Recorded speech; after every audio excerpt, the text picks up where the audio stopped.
할렐루야. 우리 할렐루야 찬양대의 찬양 하나님께서 기쁘게 받으신 줄로 믿습니다. 오늘 말씀의 제목을 함께 하겠습니다. 힘을 내어 함께 선한 일을. 지난주까지 3주 동안 에스라서를 가지고 우리가 말씀을 나눴고, 오늘부터 또 3주 동안은 느헤미야서를 가지고 말씀을 나누겠습니다. 사실 이 에스라서와 느헤미야서는 한 권의 책이었습니다.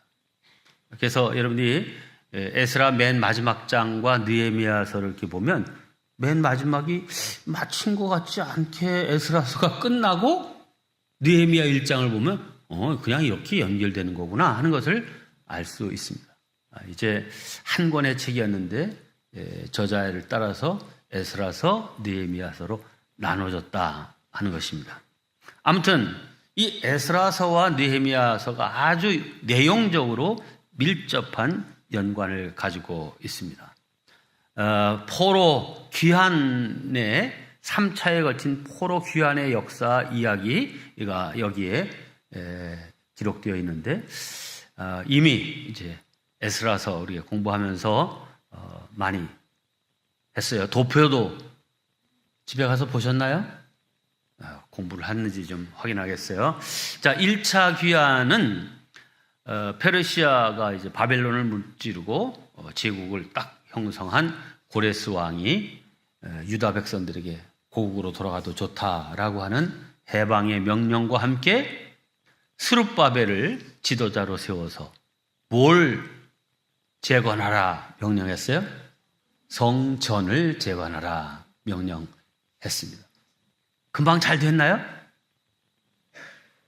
조건은 참 좋았는데 여러 가지 방해 세력과 이런 것들에 의해서 16년이나 중단되었다가 나중에 이 고레스 왕 때 성전이 재건되지 못하고 다리오 왕 6년에 가서야 이 성전이 재건되었습니다. 성전이 재건되고 나서 또 한 60년 세월이 흐른 뒤에 제2차 귀환이 되는데, 그때는 에스라가 주인공이고, 에스라가 내 고국으로 돌아가겠다라고 마음을 먹은 것은 이 유다 백성들을 하나님의 말씀과 계율로 잘 가르쳐야 되겠다라고 하는 목적이 있었기 때문입니다. 에스라는 아론의 16대 손으로 율법과 계율에 정통한 학자였습니다.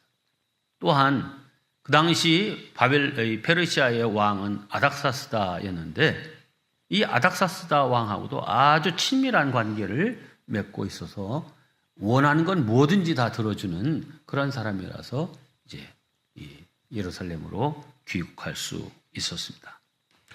자, 그 본문을 보면 우리가 한 가지 짚고 넘어와야 되는데, 이제 아닥사스다 왕 제7년에 이 에스라가 예루살렘으로 귀환합니다. 그런데 딱 돌아와서 보니까 지난주 설교죠? 이 유다 백성들이 정말 신앙적으로 하나님 앞에서 바로 서 있고 믿음으로 사는 것이 아니라 그냥 거기 사람들과 어울려서 그 이방 여인들을 아내로 삼고 며느리로 삼고 그냥 그들과 섞여 살아가는 거예요. 아무런 구별됨이 없는 믿음의 사람으로서의 정체성을 다 잃어버린 그런 상태인 모습을 보고 너무 이 에스라가 낙심이 돼서 그냥 넋을 잃고 주저앉아 있었다 하는 말씀 드렸어요. 그죠? 네. 많이 잊어먹으시면 좋습니다. 네. 그래도 콩나물이 잘 가요. 콩나물 시루에다 물 부으면 쫙 밑으로 빠져서 아무것도 없는 것 같아서 잘 두 주면 콩나물 딱 먹습니다. 네. 자, 그런데 이 에스라가 뭐 이들에게 하나님의 말씀을 먼저 가르치는 게 중요한 것이 아니라 이들에게 지금 잘못된 삶의 문제를 해결하는 것부터 시작해야 되겠다 생각을 하고, 이방인을 아내로 맞은 사람, 며느리로 맞은 사람들이 다 명단을 딱 다 만듭니다. 그리고 헤어져라. 그 아내와 며느리들 집으로 돌려 보내라. 강력하게 얘기합니다. 근데 이미 애 낳고 사는 사람들이 많았어요. 결혼한 지가 오래됐으면 당연히 뭐 애 낳고 살죠. 그러니 이거 그냥 이방인이라고 떠내보내는 게 쉬운 일이에요? 그렇지 않잖아요. 그렇지만 이 에스라가 아주 강력하게 권고해서 명단 적어가지고 쫓아다니면서 막 하는 이야기가 에스라서 맨 마지막입니다. 그리고 이제 느헤미야로 넘어오는데, 이 느헤미야는 에스라가 올 때 아닥사스다 왕 몇 년? 아까 그거 보라고 빨간 거 시루기 보여줬잖아요. 7년. 예. 아닥사스 왕 7년째인데, 아닥사스다 왕 20년째 되던 해에 느헤미야에게 이제, 야, 나도 내 고국 유다로, 예루살렘으로 돌아가야 하는 그런 마음을 갖게 됐어요. 자, 이 느헤미야는 혈통으로는 유대인이지만 페르시아에서 낳고 자라고 공부하고 이 아닥사스다 왕의 술 맡은 장관 자리에 오르게 된 사람입니다. 그러니까 어떻게 보면 온전한 페르시아 사람이라고 얘기해도 과언이 아닌 사람이죠. 자, 그런데 그 마음속에 우리 조상의 땅, 하나님의 백성들이 살던 저 고국에 대한 소식이 늘 궁금했고, 그래서 이 자기 동생과 친구들을 몇 명을 보내서 예루살렘의 형편이 어떤지를 알아보고 오게 했어요. 돌아와서 보고를 하는데 150년 전에 무너졌던 그 성벽들은 다 무너진 채로 있고, 그 성벽 사이사이에 여러 문들이 있는데 그 성문들은 나무로 만들었는데 불에 탄 채로 그대로 방치되어 있고, 주변 사람들에 의해서 조롱받고 고난받고 참 말이 아닌 생활을 하고 있습니다 라고 하는 보고를 하는 거예요. 그때부터 이 느헤미야의 마음이 참 너무 아프고 힘든 거예요. 그래서 자기의 고국을 생각하면서 금식하면서 하나님께 기도합니다. 그러기를 4달. 4달째 되던 어느 날 왕이 이 느헤미야를 보고 이렇게 말합니다. 자네 어디 아픈가? 그러니까 아닙니다. 아프지가 않은데 왕이 한 말을 보여주세요. 내가 병이 없거늘 어찌하여 얼굴에 수심이 있느냐? 이는 필연 내 마음에 근심이 있구나. 이렇게 물어보니까 이 느헤미야가 이렇게 대답하죠. 이어지는 3절. 내 조상의 묘실이 있는 성읍 예루살렘이 이제까지 황폐하고 성문이 불탔으니 어찌 내 얼굴에 수심이 없겠습니까? 이렇게 얘기하니까 왕이 즉시 내가 그럼 뭘 도와줘야 네가 그 근심에서 벗어나겠느냐 묻습니다. 자, 이때 느헤미야는 즉답을 하지 않고 잠시 하나님 지혜로운 답을 할 수 있게끔 저에게 말씀을 주옵소서. 기도합니다. 여러분, 우리가 어떤 일을 아주 이 결정적인 순간 안에 왕이 내가 너 뭐 해주면 네 근심이 없어지겠냐 물을 때 그냥 제일 좋은 거 다 얘기하면 되겠잖아요. 그런데 하나님 앞에 묵도했다 그랬어요. 뭐 거기서 그냥 주여 하면서 기도할 수는 없었지만 잠깐이라도 기도하고 이제 대답을 하는데 이런 대답을 합니다. 왕이시여, 나를 유다 땅 내 조상들의 묘실이 있는 성읍에 보내서 그 성을 건축하게 하옵소서. 그랬더니 이 아닥사스다 왕이 이 느헤미야를 그 유다의 총독으로 임명하고 또 이 성벽을 재건할 수 있는 여러 가지 행정적인 명령과 지원을 다 해서 느헤미야를 이제 예루살렘으로 보내게 됩니다. 자, 예루살렘에 도착합니다. 예루살렘에 도착해서 이 예루살렘 상황을 쭉 한번 봤겠죠? 그리고는 아마 자기가 듣고 생각했던 것보다 더 훨씬 더 심했던 것 같아요. 3일 동안을 아무 일도 하지 않고 움직이지도 않고 침묵으로 보내더니 제 4일째 되는 날부터 이 느헤미야가 일어나 일하기 시작하는데 그 느헤미야가 일한 모습이 오늘 우리에게 주는 교훈들이 많습니다. 이것을 함께 나누도록 하겠습니다. 첫째, 느헤미야는 사명의 집중력을 가졌습니다. 함께 합니다. 사명의 집중력을 가지자. 이 성벽을 다시 재건해야 되겠다는 마음을 가진 건 느헤미야 한 개인이고, 또 개인이 그런 열정을 가졌다고 해서 이게 금방 되는 일은 아니죠. 성벽을 혼자 쌓을 수 있겠어요? 여러 사람이 동원되어야 되고, 여러 가지 돌과 건축 자재들과 또 그 문을 이제 만드는 사람, 돌도 그냥 아무렇게 쌓는 게 아니잖아요. 그 다 기술이 있어야 되는데, 이런 여러 사람들이 동원되어야 하는데, 이 일을 어떻게 잘 감당할 수 있을까? 어디서부터 시작해야 될까? 생각을 한 거죠. 3일 동안. 그리고 4일째 되는 밤에 일어납니다. 현장을 직접 다 하나하나 답사해 보기 위해서 일어난 거죠. 다 잠들어 있는 시간에 일어납니다. 12절입니다. 밤에 일어나. 여러분, 자기의 일을 위해서, 자기의 사명을 위해서 밤에 일어나는 사람, 그는 사명에 집중력을 가진 사람이고 사명에 책임감을 가진 사람입니다. 네, 우리는 나에게 맡겨진 일을 감당하기 위해서 그것이 밤이든 새벽이든 어떤 때이든 일어날 수 있는 사람이 되어야 합니다. 그런 사람이 될 때, 그런 모습을 볼 때 감동이 있고 은혜가 되고 하는 거죠. 오늘 우리 할렐루야 찬양대 찬양으로 하나님께 영광 돌렸습니다. 지휘자가 바뀌었나 하시는 분들 계실 텐데, 아주 위험한 수술은 아니지만 제일 아픈 수술을 했어요, 지휘자가. 그래가지고 오늘 대신 우리 권사님이 지휘를 했어요. 자, 근데 은혜로운 찬양이었죠? 아니었나 보네.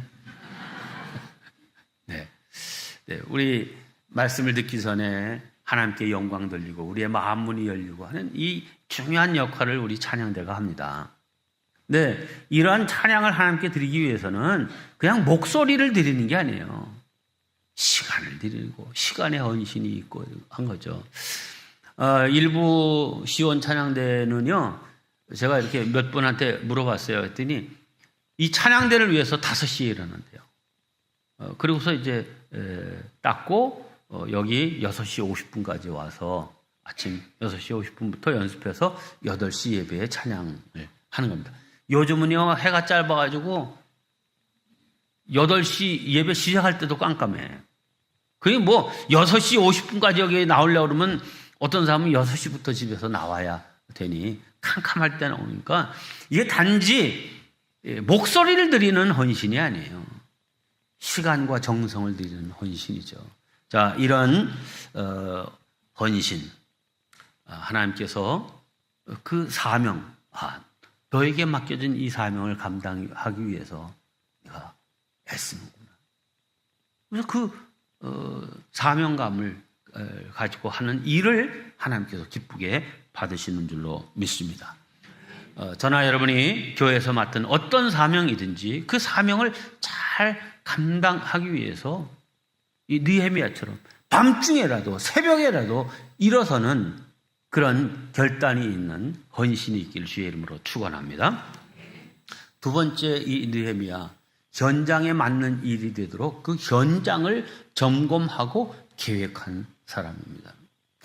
자, 13절부터 16절을 보면 느헤미야가 밤중에 일어나가지고 골짜기로 향하여 내려가는 문을 통과해서 몇몇 사람들과 함께 말인지 노새인지 하여튼 타고 갑니다. 그래서 이제 제일 처음에 이제 수문은 이제 물 웅덩이가 있는 문이란 말이죠. 그 다음에 분문은 쓰레기들을 갖다 버리고 이렇게 하는 그런 문. 그래서 이제 왕의 연못까지 올라가서 가기까지는 이 느헤미야는 말을 타고 혹은 노새를 타고 갔어요. 근데 더 이상은 이거 타고 갈 수 있는 상황이 아닌 게 길이 다 막혔어요. 거기서 내려서 이제 골짜기를 따라 올라가면서 이 각 성의 이 성벽들이 상태가 어느 정도 무너져 있는지, 보수를 하면 어떻게 해야 되는지, 또 불탄 문들은 도대체 몇 개고 이거 어떤 나무를 동원해서 이걸 문을 만들어야 될지 다 일일이 다 체크를 하고 돌아왔습니다.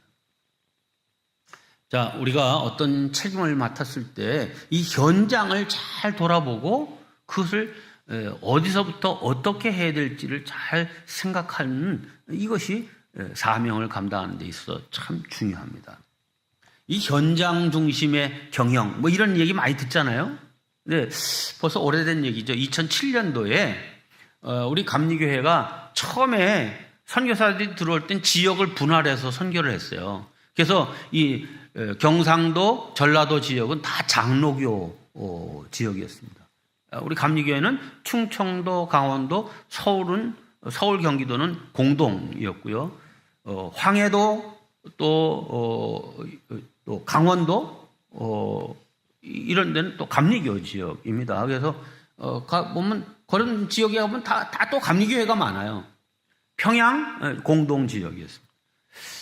근데 그러다 보니까 이 삼남연에 말하자면 경상도, 부산, 광주, 목포 이런 호남 지역 쪽에는 감리교회가 그런 교회도 있어? 이렇게 할 정도로 숫자가 많지 않습니다. 그래서 이 지역의 선교를 위해서 2007년도에 영남 선교대회를 했고 그 이후에 호남 선교대회를 했어요. 그 당시 2007년도에 우리 감리교회가 각 지방이 우리 부천 서지방이잖아요. 그때 198개의 지방이 있었는데 거기에서 다 부산 아시아드 경기장으로 일단 모여서 기도회를 하고 부산 전역에 퍼져서 이제 교회 전도를 하고 감리교회를 전도하고 하는 이런 일들을 했어요. 그러니까 한날 한시에 그냥 모이는 거니까 다 이 경부선 따라서 이제 관광버스를 타고 갔잖아요. 여기 가신 분들 계시죠? 그러니 뭐 이 고속도로 휴게소가 거의 같은 시간대에 그냥 막 이제 시간 맞춰서 가니까 뭐 휴게소 들어가니까 그냥 뭐 관광버스가 들어갈 수 없을 정도로 막 주차장이 꽉 찬 거예요. 화장실은 어떻게 했어요? 더 하겠죠? 예, 저도 이렇게 화장실 딱 가려고 이렇게 가 보니까 남자 여자 이렇게 딱 구별이 돼 있잖아요. 근데 남자 화장실 쪽에도 여자들이 쫙 줄을 서 있는 거예요. 이거 어떻게 된 거야? 이렇게 하고 가봤더니요. 이 남자 화장실 쪽에 이렇게 막 이렇게 가림막 같이 이렇게 딱 이렇게 그 바리케이트를 해가지고 남자들이 쓸 수 있는 좌변식 화장실은 딱 2개 남겨놓고 나머지는 전부 여자들이 쓸 수 있게끔 이렇게 딱 막아놨더라고요. 그래서 이제 나오면서 그 입구에 관리하는 사람한테 야, 이 아저씨 아주 머리 엄청나게 썼네 이렇게 생각하면서 우리 이 시간에 이렇게 사람들이 많이 올 줄 어떻게 알고 이렇게 준비를 하셨어요? 했더니 척보만 하는 거 아닙니까? 제가 고속도로 화장실 현장 근무 경력 6년 차입니다. 6년 차를 엄청나게 강조하시더라고. 현장 근무. 네. 이럴 때 여자 화장실 제대로 준비 안 해놓으면 고생들 많이 하십니다. 그러는데 어디서 이렇게 참 지혜롭게 일을 했을까 하는 그런 생각이 들면서 이런 사람이야말로 그때 막 더울 때인데 이런 사람이야말로 그 여름 더위에 얼음물 같이 참 시원하게 하는 사람이다 하는 그런 마음을 갖게 됐습니다. 여러분, 현장이 중요해요. 현장을 중요시 여기는 데서부터 문제 해결이 있어요. 제가 안타까운 것은 오늘 우리 한국교회에 여러 가지 약화된 부분들 가운데 하나가 신방이에요. 신방도 안 되고 속회도 잘 안 돼요. 우리 교회는 참 속회를 그래도 잘 드리는 교회지만은 각 가정에서 드리는 속회는 거의 없죠. 카페나 교회나 뭐 교육관이나 식당에서 뭐 이렇게 하지. 속회는 원래 뭐예요? 각 가정을 돌아가면서 하는 거 아니에요? 이유가 있어요. 그 가정을 가서 보면 뭐 물어보고 말하고 뭐 그러지 않아도 느끼는 바가 있고 깨닫게 되는 바가 있고 이 가정의 기도 제목이 뭐고 뭘 위해서 기도해야 되겠다는 게 딱 그냥 저절로 나오잖아요. 그런데 지금은 담임 목사도 신방 가기가 어려워요. 여기 아마 제가 이렇게 쭉 볼 때는 한 10% 정도는 아직 제가 가정으로 신방 가지 못한 그런 가정도 있습니다. 그런 분들은 그냥 어디서만 만나는 거예요. 교회에서만 만나는 거예요. 목회의 현장은 교회만이 아니죠. 가정, 그리고 그분이 다니는 직장도 혹은 그분이 경영하는 사업장도 목회의 현장이에요. 그걸 봐야 기도가 생동감이 있잖아요. 여러분들이 이사를 갔다든지 뭐 이렇게 했는데 꼭 요청을 하세요. 요청을 해요. 목회적으로 여러분들이 정말 영적인 도움을 받고 돌봄을 받고 또 여러분들이 정말 영적 바른 관계가 형성되기 위해서는 목사님 저희 집 이사했어요. 목사님 신방해 주세요. 목사님 저희 사업장 이전했어요. 신방해 주세요. 이렇게 해서 신방하는데 바쁜데요? 그런 목사는 없어. 만약 그런 목사라면 그건 사꾼이야. 네. 여러분, 그런데 요즘은 신방 하셔야죠. 새 가족들이 신방을 받겠다는 비율은 5%도 안 되는 것 같아요. 됐습니다. 교회 열심히 잘 나오겠습니다. 이렇게 얘기하지. 예, 우리 집에 오세요. 이런 사람이 없는 게 참 이게 슬픈 현상이고 슬픈 현장이에요. 나는 이 교권이 무너진데도 학교 선생님들이 가정 방문을 안 하면서부터 그렇게 됐다 생각해요.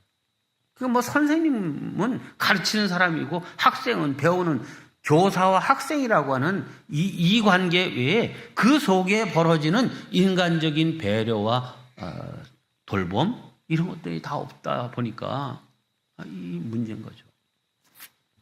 여러분 기회 있는 대로 신방을 요청하시고 신방을 기뻐하시고 사랑하시기를 바랍니다. 네, 저희 목회자들도 또 열심히 그 일을 하도록 하겠습니다. 세 번째, 자원하는 협력을 끌어낼 수 있도록 이 백성들로 하여금 하나님을 향한 꿈과 열정이 일어나게 하는 일을 이 느헤미야가 했습니다. 느헤미야가 이렇게 외칩니다. 2장 17절입니다. 여러분, 우리가 지금 왜 이렇게 조소와 멸시를 받고 삽니까? 까닭은 이 예루살렘이 황폐하고 성문이 불타서 이렇지 않습니까? 그러니 예루살렘 성을 다시 건축하여 이런 수치를 다시는 당하지 맙시다 하면서 백성들을 격려했어요. 여러분, 다시는 수치를 당하지 말자라고 하는 말은 민족적인 자존심을 일깨우는 요청이죠. 그러면서 자기 간증을 합니다. 내가 내 고국 이 예루살렘이 형편이 어떤지를 궁금해서 제 동생하고 친구들을 보냈는데 이 황폐되었다는 소식을 듣고 백성들이 조롱과 멸시를 받으면서 살고 있다는 이 소식을 듣고 내 마음이 너무 아파서 제가 금식하면서 고국을 위해 기도했습니다. 그랬더니 나는 요청도 안 했는데 아닥사스다 왕이 먼저 나에게 형편을 묻고 이렇게 하면서 저를 이곳 총독으로 임명하고 이 성벽을 재건할 수 있도록 길을 열어주시고 오늘 내가 이곳에 온 겁니다. 그리고 이 모든 과정 속에 그리고 1,500km 이상 되는 이 길을 오는 동안에 하나님의 선한 도우심의 손이 나를 도우셔서 이곳에 오게 되었습니다.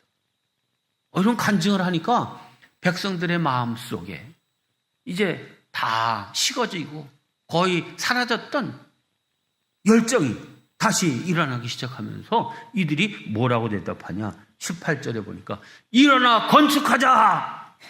하고 모두 힘을 내어 이 선한 일을 하려고 나섰다. 할렐루야. 네.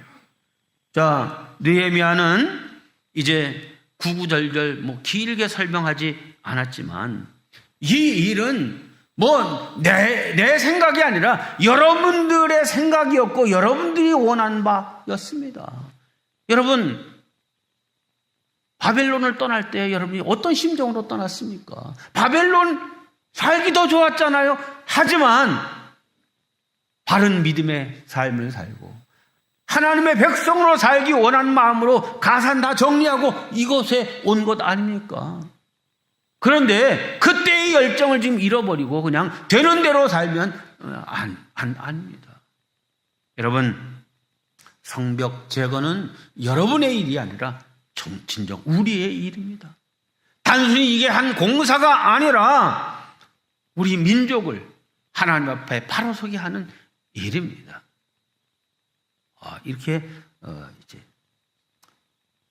백성들에게 독려하고 격려하는 말을 했더니 이들이 다 함께 일어난 거예요. 바로 이어지는 느헤미야 3장에 보면은 여러 사람들 계파와 또 직분과 또 달란트를 따라서 사람들의 이름이 엄청나게 나오고 또 그 예루살렘 성벽의 지명과 문들의 이름과 그걸 구획으로 다 나와서 맡기는 이야기가 나오는데 여기 보면 이제 많은 사람들이 등장합니다. 그들이 다 함께 일어나 3장 1절 보면 이렇게 되어 있어요. 함께 일어나 양문을 건축하여 성별하고 문짝을 달고 또 성벽을 건축하여 성별하였고. 여기 함께 일어나가 중요해요. 다 이 일에 마음을 같이하여 함께 일어나서 일을 하게 된 것입니다.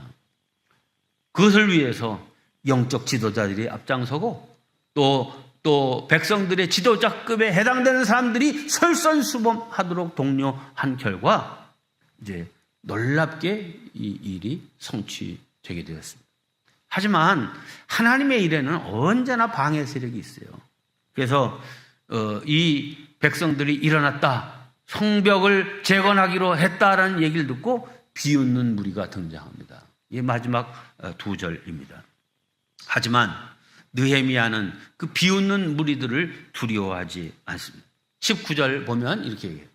우리를 업신 여기고 우리를 비웃는 저 호론 사람 산발락과 도비야 이런 사람들이 막 비웃어요. 너희들이 뭘 하겠느냐? 그리고 이 일은 왕을 배반하는 일 아니야? 막 이러면서 위협을 가하니까 느헤미야가 그 모든 말을 일축하고 당당하게 이렇게 얘기합니다. 20절입니다. 하늘의 하나님이 우리를 형통하게 하시리니 그의 종들인 우리가 일어나 건축할 거다. 우리는 일하고 이루시는 이는 하나님이 되실 거다. 이렇게 아주 담대히 선포하면서 너희 비웃고 조롱하는 너희들은 이 일에 맡을 일도 없고 권리도 없고 앞으로 기억된 바도 없다. 딱 이렇게 당당하게 이야기합니다. 여러분, 하나님의 일을 하려고 할 때 언제나 여러 가지 어려움이 있고 힘든 일들이 있지만 우리가 용기와 담대함을 가지고 나서야 될 줄로 믿습니다. 그 결과 어떻게 됐습니까? 불과 52일 그 예루살렘 성벽이 다 무너졌는데 그거를 재건하는데 불과 52일 만에 이 무너진 성벽을 다 재건하고 또 불탄 문들을 다 이제 새롭게 해서 달게 되었습니다. 상상할 수도 없는 일이 아주 짧은 기간 동안에 완성된 것입니다. 저와 여러분들도 느헤미야와 같은 기도의 사람, 믿음의 사람, 준비하는 사람, 협력을 이끌어내는 사람, 하나님의 선하신 도우심을 입는 사람, 이런 사람이 되어서 우리 인생에 무너진 부분들이 많이 있을 수 있습니다. 건강이 무너진 사람, 재정이 무너진 사람, 관계가 무너진 사람, 여러 가지 우리 무너진 채로 그냥 살아가는 부분들이 많죠. 이것들을 다시 회복하고 재건하고 하나님 앞에서 온전함을 이루는 그러한 사람들 다 되시기를 주님의 이름으로 축원합니다. 기도하겠습니다.